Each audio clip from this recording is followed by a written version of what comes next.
Today it's my great honor to sign the Cybersecurity and Infrastructure Security Agency Act into law. Every day America's adversaries are testing our cyber defenses. They attempt to gain access to our critical infrastructure, exploit our great companies, and undermine our entire way of life.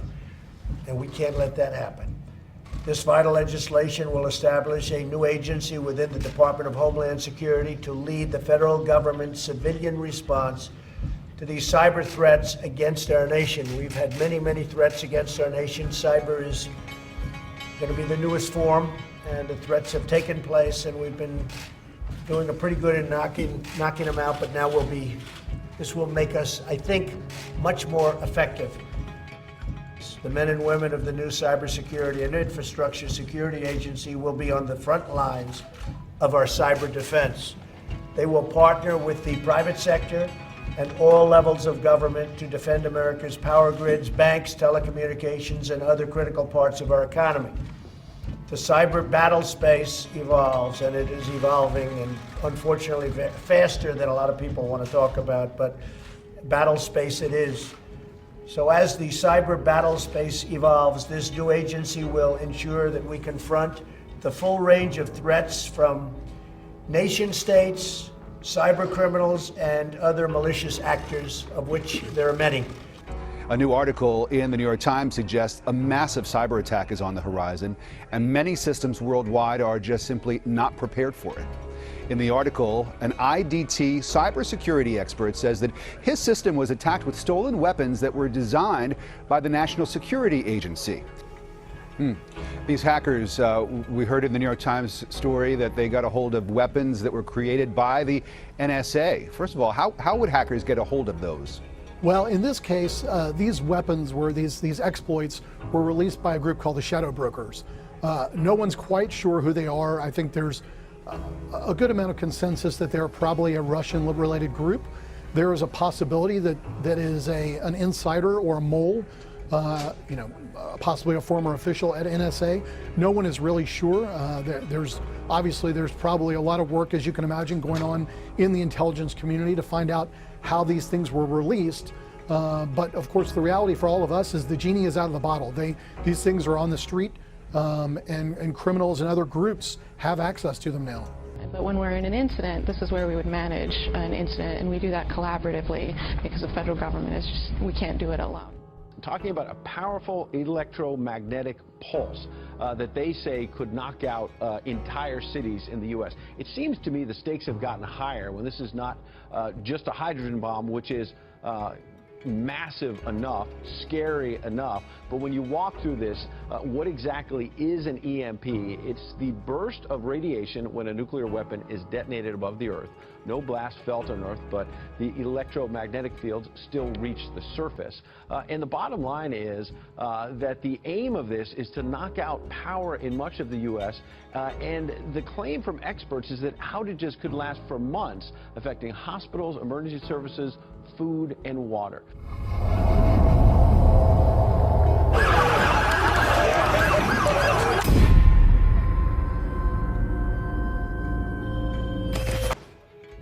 They were probably sent here so that we put them in our jails, because to put them in our jails, they didn't pay the electric bill. To put them, oh, I like that much better. Oh. No, get those lights off. Off. Turn them off. They're too bright. Turn them off. Turn them off. Let's go. Ready? Turn off the lights. Turn off the lights. CBS News has learned Russian hackers were able to gain access to the control rooms of U.S. electric utilities last year. Federal officials say the hackers work for a state-sponsored group known as Dragonfly or Energetic Bear. They were able to compromise the grid to the point where they could have caused blackouts and disrupted power flows throughout the country.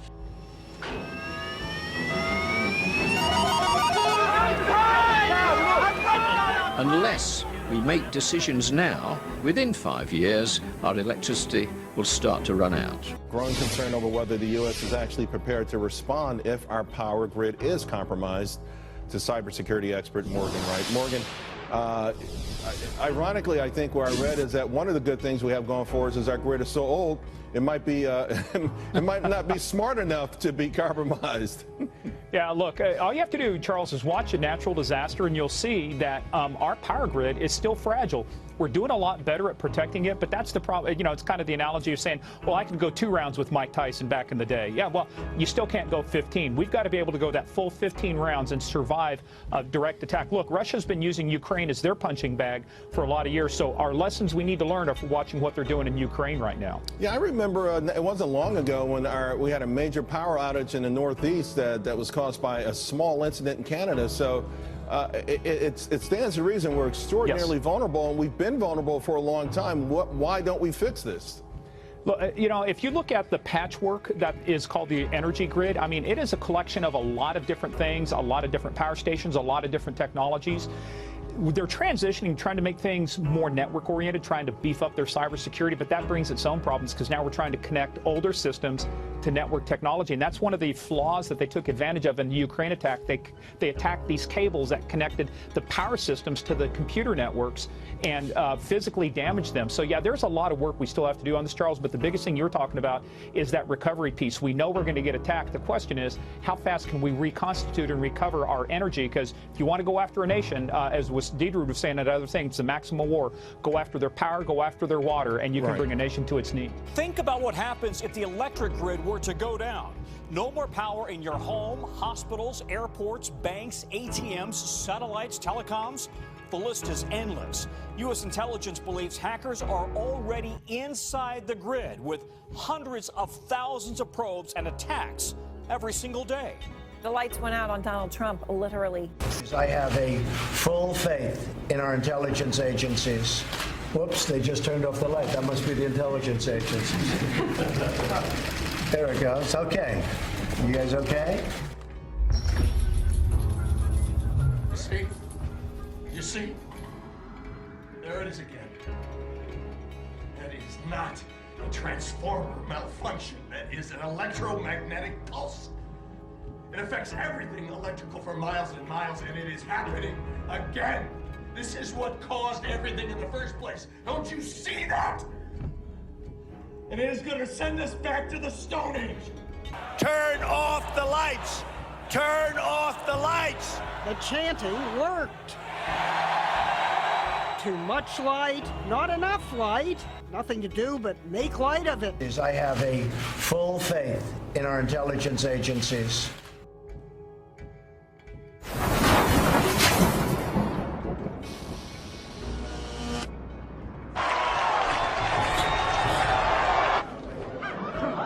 Now we're seeing the probing or targeting of utilities in the United States. Why it's disconcerting is that there's capability, growing capability, but also it's showing intent. It's already happened. Russia is widely suspected of shutting off power to 230,000 people in Ukraine in December 2015.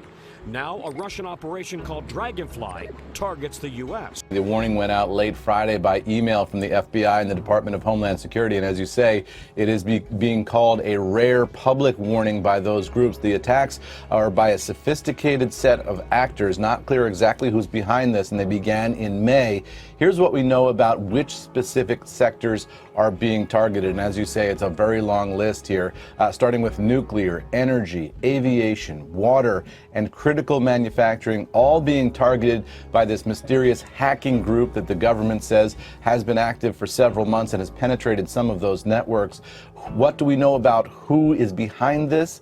Not much definitively, but the cybersecurity firm CrowdStrike has said that they believe that this could be an entity they are calling Berserk Bear, which they say is affiliated with the Russian Federation. And experts have said that what they're seeing here is aggressive activity, but no destructive action yet. And they say that this campaign is still ongoing. So it looks like what you've got here is an elaborate probe operation going into all of these sensitive industries in which the hackers are determined to figure out how those industries' networks work, maintain a maybe permanent presence in them. To what end, though, is unclear. Is this sort of a just-in-case kind of preparation for total war that intelligence agencies go through all the time?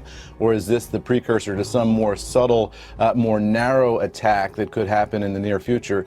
Not clear at all necessarily where this is going, but the U.S. government wants people in those industries to know that this is happening and to take steps to stop it, guys. Go back to the house. Is anybody home for that? It's the end of the world. Let's go.